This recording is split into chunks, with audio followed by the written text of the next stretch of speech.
The number one reason you aren't seeing results in the gym isn't because of your genetics, and it isn't because you don't have enough time. It's because 90% of beginners get the fundamentals wrong. They obsess over the wrong exercises, they lift with their ego, or they simply don't train hard enough. But the strategy to fix it is simple. It comes down to 3 specific principles. And if you master them, you will build muscle, prevent injury, and change your body for good. Let's break it down. First, we need to set the record straight. Resistance training, otherwise known as strength training, is the primary and most effective type of exercise for building muscle.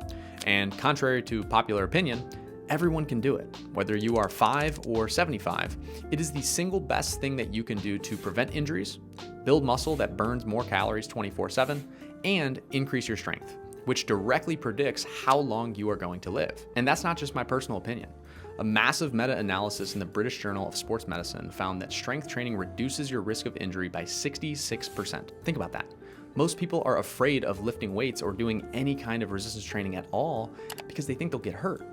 But the research shows us that it's one of the safest and most effective ways to prevent getting hurt in the first place. And when it comes to longevity, your grip strength is one of the strongest predictors of all-cause mortality.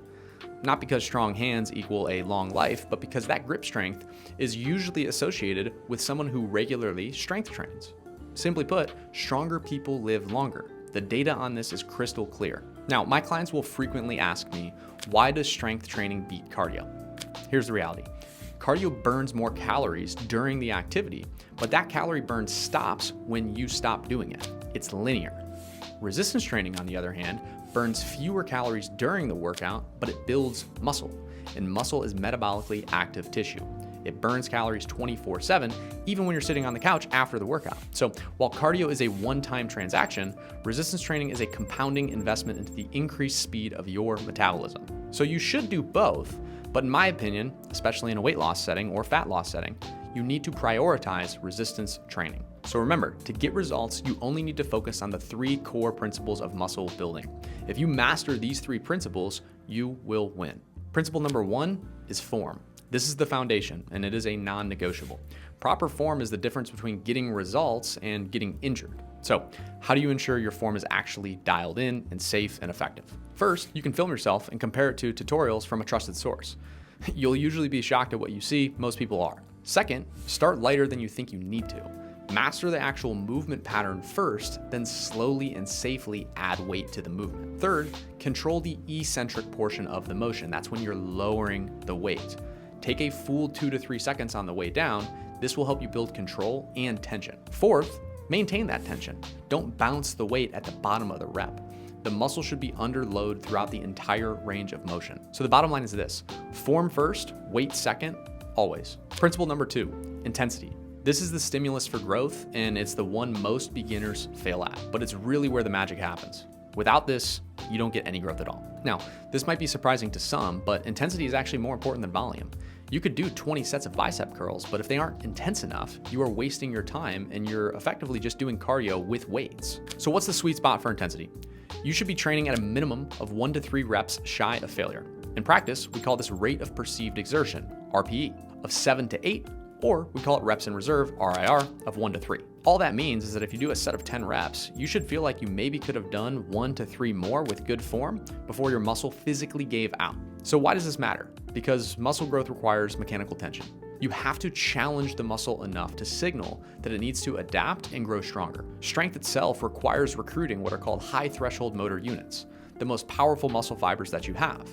And you can't access those by lifting light weights for high reps. Fewer intense sets are far superior to many easy sets. Not to mention, it's significantly more time efficient. So bottom line, if you finish a set and you feel like you could do 5 or more reps, you're not training hard enough. You're leaving results on the table. And look, if you've ever consistently gone to a gym, you've met the guy who says he's been going there for 10 years. But he doesn't at all look like what someone in your mind who has been lifting weights for 10 years or more should look like. Chances are, even if he's being honest and he has been consistently going to the gym for at least 10 years, if his intensity was not regularly within 1 to 3 RIR or RPE 7 to 8, that's why he doesn't look as impressive as he should. Now for principle number 3, progressive overload. This is an absolute must for long-term results, But I saved it for third because if you don't get the intensity thing from my last point right, it's really hard to get progressive overload right. But let's say you are nailing intensity and consistently training hard within 1 to 3 reps of failure on your sets. Your goal now should be that every time you walk into the gym, you do more than you did last time. That's it. Hey, if you're a business owner who wants to lose anywhere from 20 to 100 plus pounds, and you know that you need to be resistance training along the way, but you're unsure how to do it safely and effectively, and you want somebody to come into your personal routine and build you a completely custom strategy, in the description below, I have a link to fill out an application to work with me one-on-one.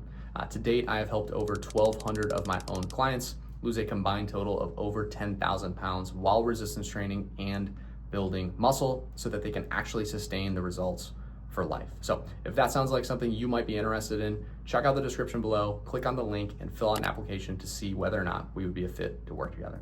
Because without progressive overload, your body has no reason to adapt.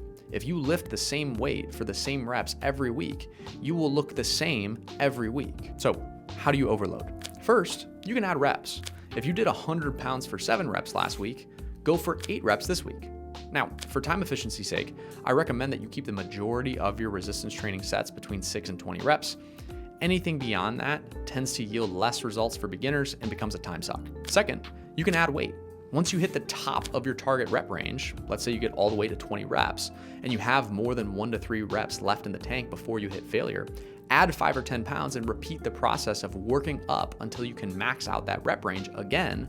Then add 5 to 10 pounds again and repeat this process essentially forever. Third, you can add sets.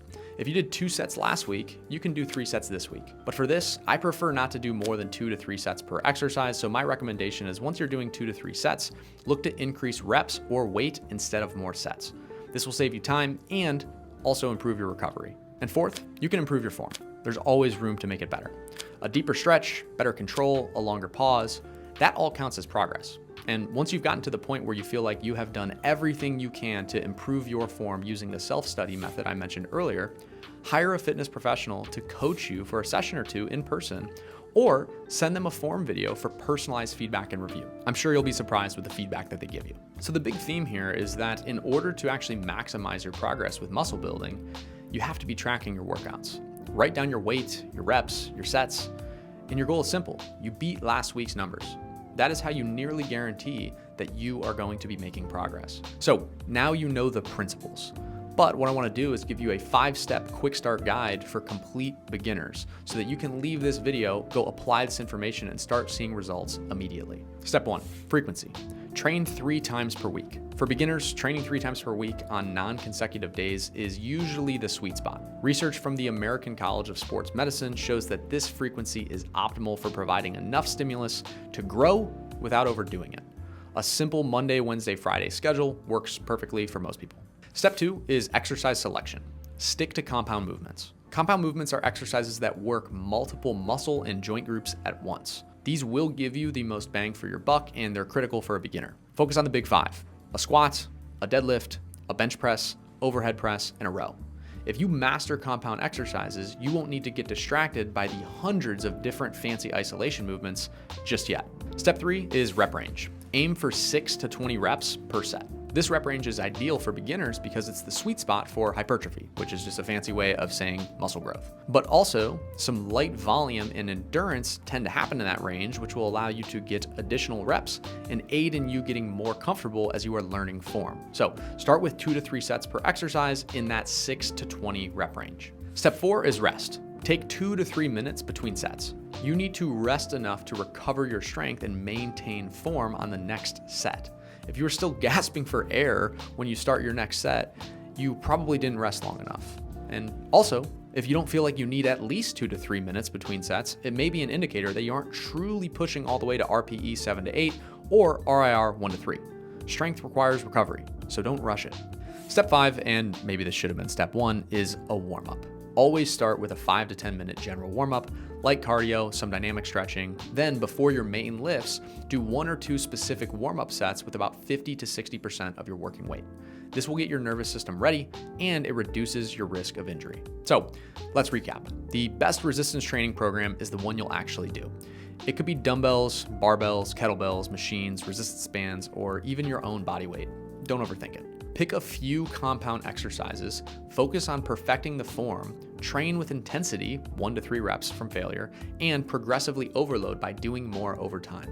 That is it. Resistance training is the most important thing that you can do for your health, your longevity, and your quality of life. You do not need a fancy gym, and you don't need expensive equipment. You just need to start. Now, if you're tired of the guessing games and you want a proven strategy to build muscle and lose fat without the fluff of the current mainstream fitness industry, I have an application link in the description below. We'll build a plan that works for your life, and if you aren't absolutely satisfied with the results, I will refund you in full. If you found this video helpful, hit that subscribe button. I put out a new video every week breaking down exactly how to get into shape and stay in shape for the rest of your life. Thanks for watching. I'll see you in the next one.